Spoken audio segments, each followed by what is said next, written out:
Hello everyone, how are you all? I hope you all are fine and safe. Welcome back to Quantum Mathematics. I'm Aman, and today again I'm back with a very interesting video. Like, this is one of those videos that I have promised to bring soon, and here's that video. After looking at the thumbnail and the title, you must have an idea about what we are going to just deal with in this video today. And yeah, that's beta function. Like, I have promised you all that I'm just going to bring a video or a lecture on beta function. Actually, let me tell you something. I was wondering some questions on beta function, and I was thinking to bring it on YouTube for you all. But then I just got realized that I have to bring a lecture on quantum, sorry, not quantum, but beta function itself. So I think let's just bring that lecture on, and then we'll later do some questions on that also, right? So here's that video, and we are just going to deal with beta function, okay? I think we should begin, and you don't need to just have a look at here, because that was a really amazing integral that I have proved in my videos. You can just check that out. If you want, I can just provide the link of that video in the description box, right? But that's really crazy, and yeah, I really loved when I really loved proving this. And yeah, let me tell you something. This is Euler's reflection formula. Yeah, that's good. Okay, let's just move on to our video's motive, that is beta function, right? Okay. It's being represented with beta of m comma n. Well, you can take any other variables like x, y, z, or a, b, anything else. It doesn't matter. So the most basic, the standard representation of beta function is beta of m comma n equals integral from 0 to 1 of x to the m minus 1 times 1 minus x to the n minus 1 dx.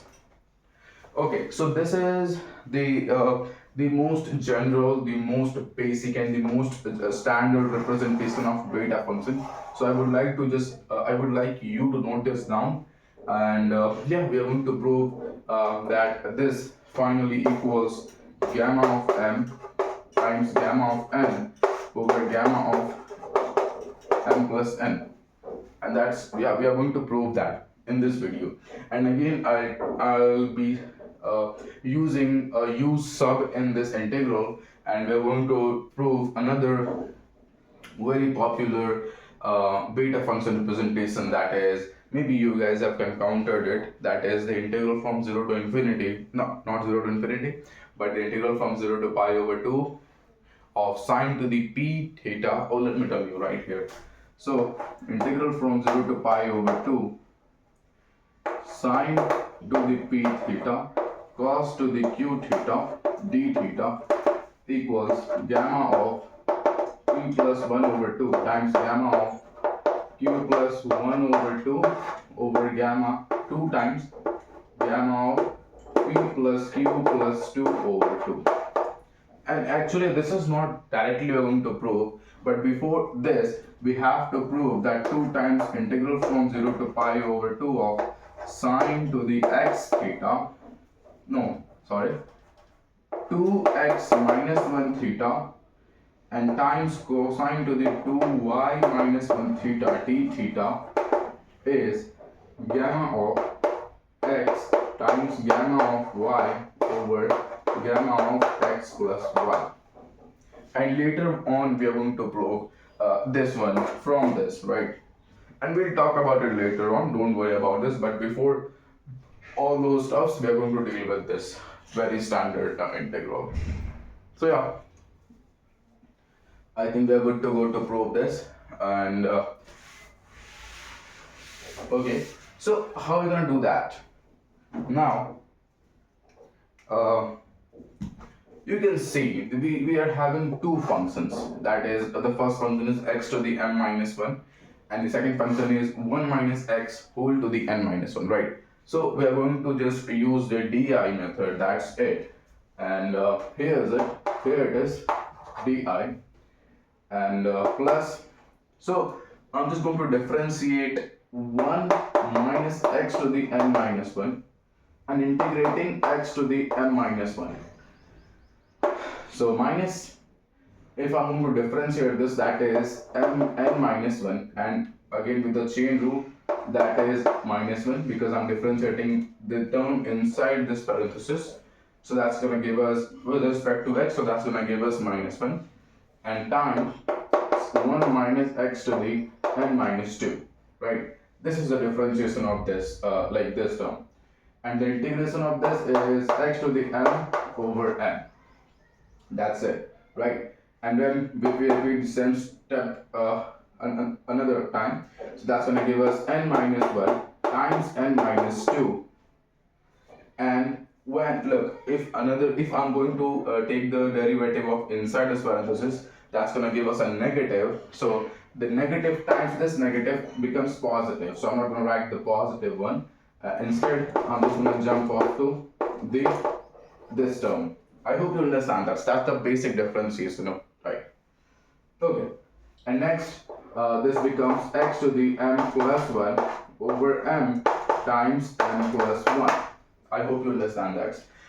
Again, here 1 over m is a constant. So if I'm integrating x to the m with respect to x, so that's going to give us x to the m plus 1 over m plus 1. And 1 over m was being multiplied.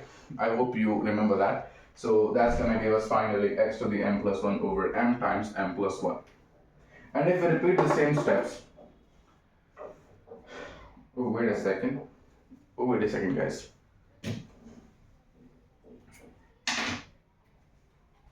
Yeah. So if we're repeating the same steps for n times, right? This is n times. So that's gonna give us plus, because eventually I'm just having, look, if you multiply these two things, so eventually that's gonna be positive. So I'm not gonna having a negative sign, so I can just assume that this is also going to be positive, right?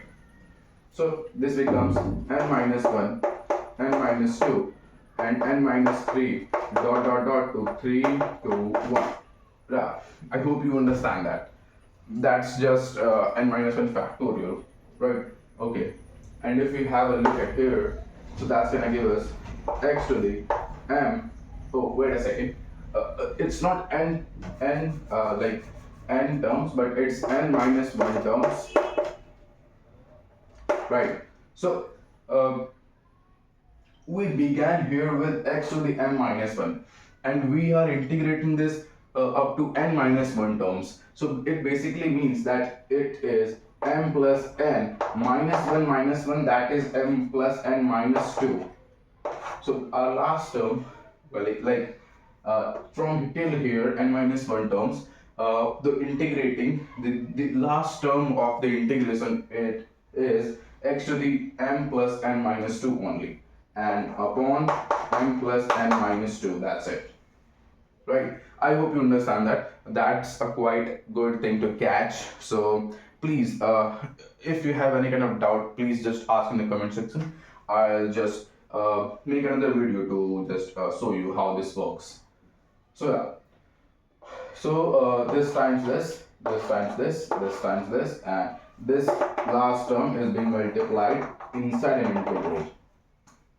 Okay, so yeah, let me just write down that stuff. Let me just write down here only. So I'm representing beta of m plus m comma m only, right?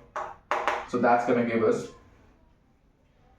I'm talking about this part. So 1 minus x to the n minus 1 times x to the m over m plus n minus 1 minus plus, that's why I just wrote down plus here. I hope you understand that. Times 1 minus x to the n minus 2 times x to the m plus 1 over m times m plus 1, and this so on goes to the last term would be something like this.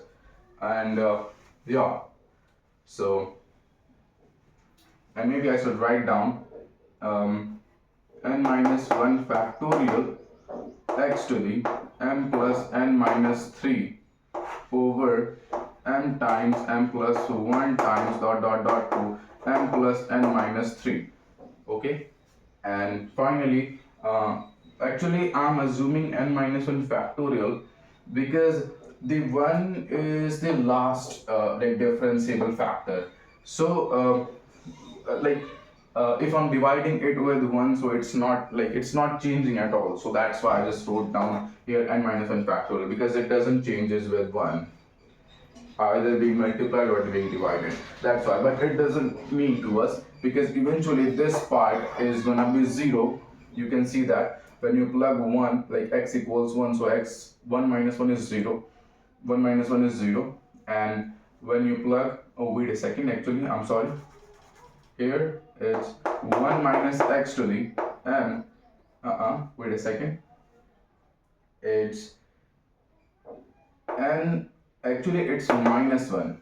Your last term would be minus 1 actually. Not minus 1, actually it's 2 maybe, I'm not sure. Well, you don't need to care about that, because eventually that's gonna be 0. So you don't need to care about the last term, like what's the next last term, or the next to last term here. So you don't need to care about that, right? Eventually that's gonna be 0 at all. So I don't want to just get into it to just find the second to last term of this differentiable part, and we are just going to deal with this one only. So that's going to be 0. And if we talk about our integrating factor, so that's going to be plus, and this is n minus 1 factorial over oh wait a second, actually here it should be m times m plus 1 times dot dot dot to m plus n minus 2, right? So here m times m plus 1 dot dot dot m plus n minus 2 integral from 0 to 1 of x to the m plus n minus 1 dx. I hope you see that. Let me just write down here, because that's quite messed up over there. Okay. So basically what I'm saying is beta of m comma n is n minus 1 factorial over m times m plus 1 dot dot dot m plus n minus 2 integral from 0 to 1 of x to the m plus n minus 2 dx. And when you finally integrate this, let me just write down the direct last step.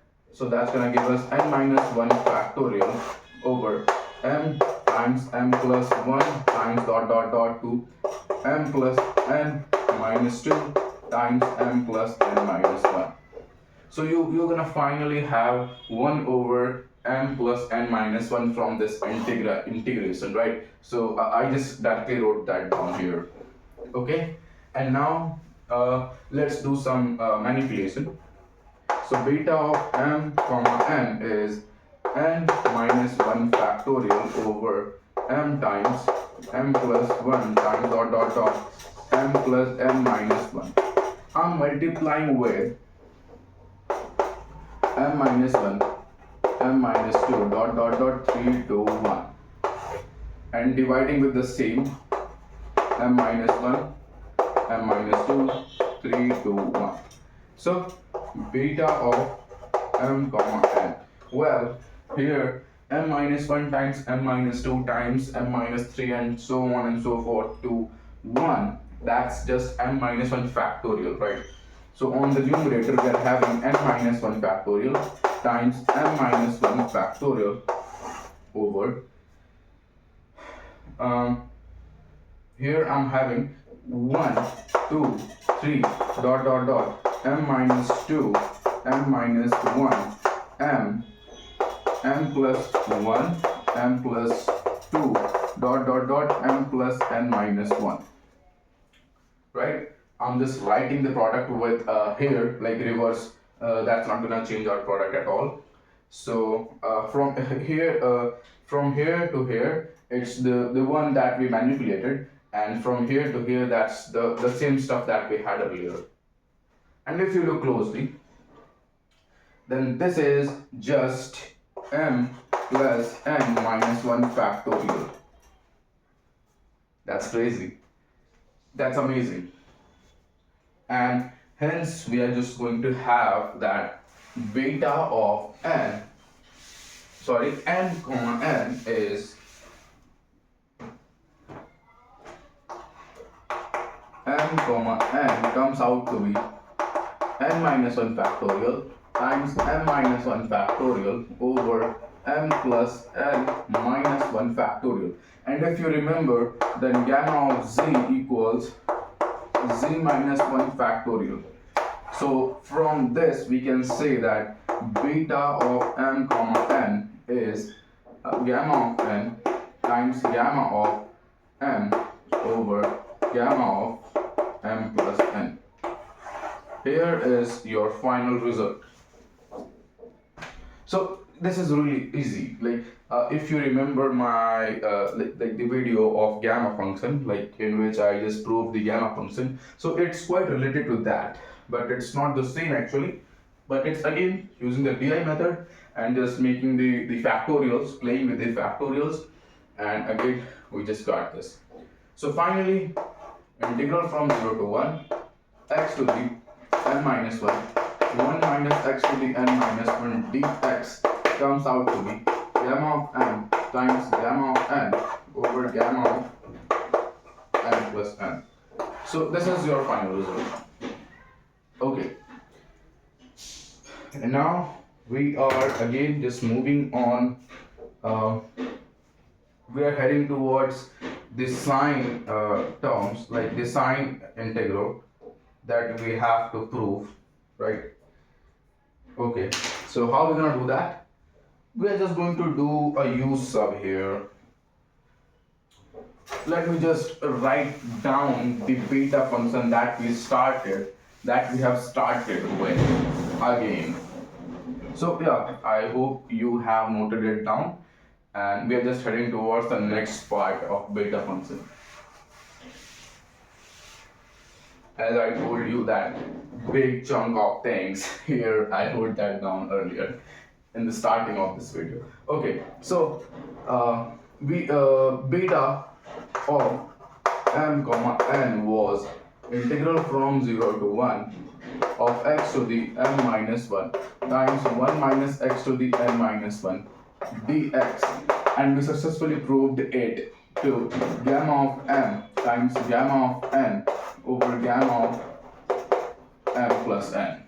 Okay, so now if like let me tell you something. Wherever you see 1 minus x as an integrand, like here you can see that, or for this, let me tell you something, or for 1 plus x. So for this you just have to put x equals tangent square theta, and for this you have to put x equals sine square theta. So yeah, so here we are having this one, so we are just going to put x equals sine square theta. So let's do that. So x equals sine square theta. Let's check the limits. When you plug x equals 1, so it's sine square theta equals 1. It means sine theta equals 1. It means it becomes pi over 2. The upper limit is pi over 2 and the lower limit is 0. That's it. And when you take the derivative, so this gives us 2 sine theta cos theta d theta.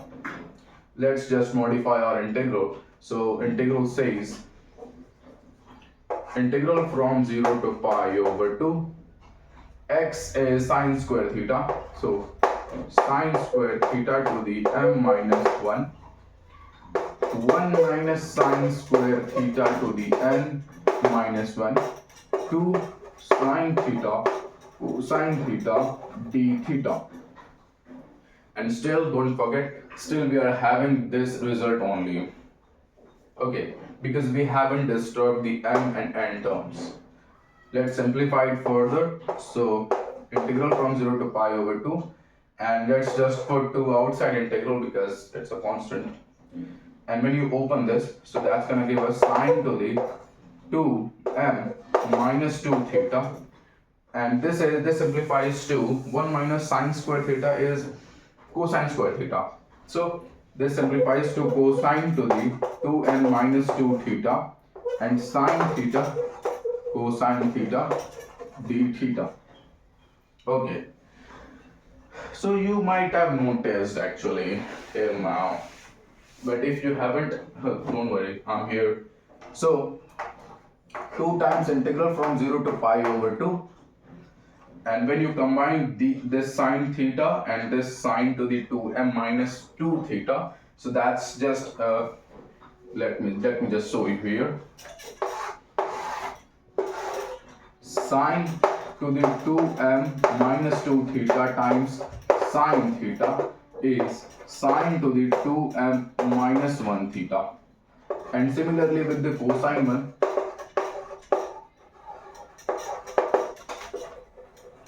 2n minus 1 theta. So just we can write that down as sine to the 2m minus 1 theta times cosine to the 2n minus 1 theta d theta, and that was gamma of m times gamma of n over gamma of m plus n. Hence this integral from 0 to pi over 2 of sine to the 2m minus 1 theta times cosine to the 2n minus 1 theta d theta comes out to be gamma of n times gamma of n, gamma of m times gamma of n over 2 times gamma of m plus n. So here it is, another proof, another gamma function, and this whole big chunk of things is beta of m comma n. Okay, isn't that cool? That's really cool. And now we're just heading towards the last part. Actually, we're just going to modify this integral with replacing this ridiculous power. And let me tell you what we're going to do. What we're going to do actually, we're just going to put m equals p over 2 plus 1. Does that simplifies our work? If I'm plugging m equals p plus 1 over 2, so that's gonna give us sine to the 2 times p plus 1 over 2 minus 1. So yeah, sine to the p theta. Okay, so yeah, I just got that. Let me just write down here. So here comes the last part that we are going to deal with.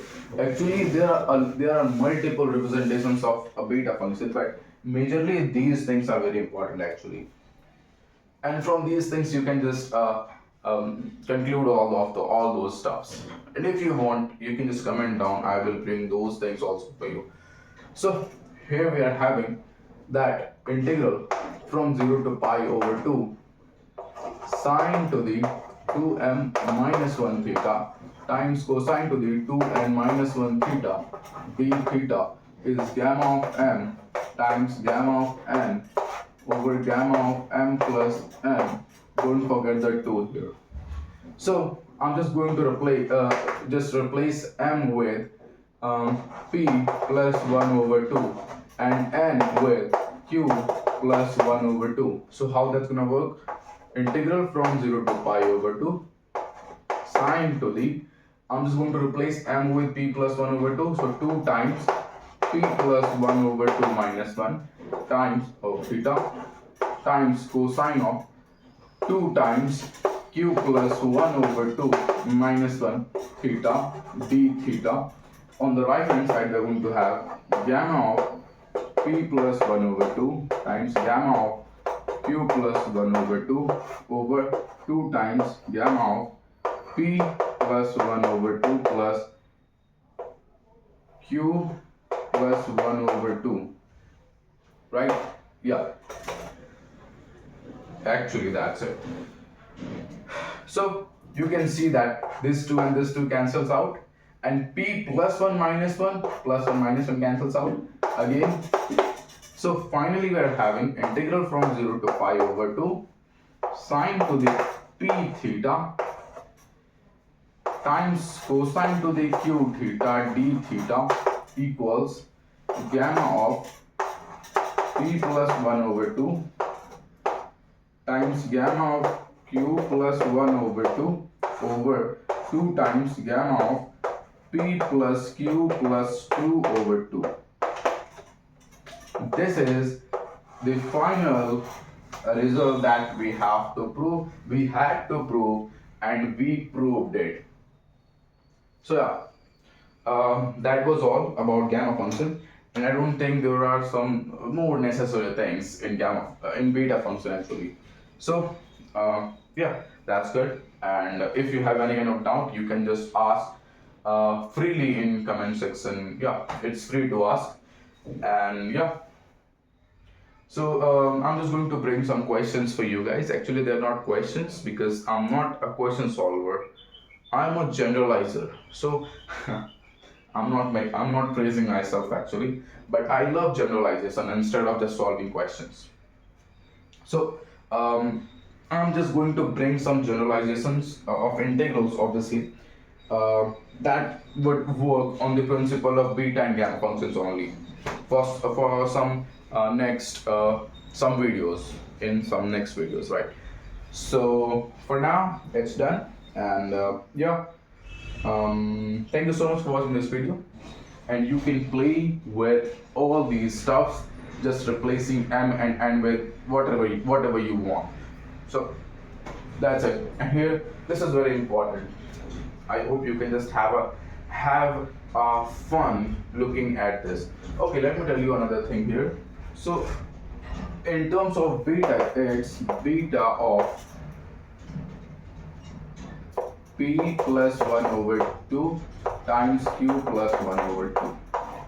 Yeah. So yeah, thank you so much for watching this video. Let's see you in the next video, in which we are going to generalize some integrals on the principle of none other than only gamma, and the other one you have to comment in this you have to comment down.